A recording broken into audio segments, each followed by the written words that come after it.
একটু খেয়াল করে শুনেন। শুনেন, আল্লাহর এই চারটি নাম আজীবনের জন্য আপনার মনের মধ্যে গেঁথে নিন। সারা জীবন আপনার কাজে লাগবে, আপনি বিশ্বাস করুন জীবন বদলে যাবে। প্রথমটা হচ্ছে ইয়া জব্বারু।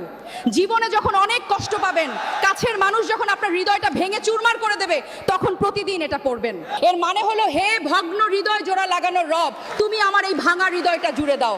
দেখবেন ভেতর থেকে এক অদ্ভুত প্রশান্তি পাবেন। দ্বিতীয়ত, আপনার যদি রিজিকের খুব অভাব হয়, পকেটে টাকা না থাকে, তখন পড়বেন ইয়া রাজ্জাকু। এর মানে হচ্ছে, হে অসীম রিজিক দাতা, তুমি আমার রিজিকের সব বন্ধ দরজা খুলে দাও।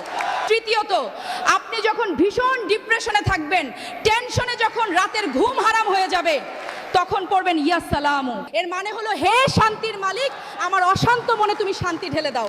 আর 4 নাম্বার, বারবার দোয়া করারও পরও যখন দেখবেন দোয়া কবুল হচ্ছে না, তখন হতাশ না হয়ে পড়বেন ইয়া মুজিবু, মানে হে দোয়া কবুলকারী রব, তুমি আমার ফরিয়াদ কবুল করে নাও।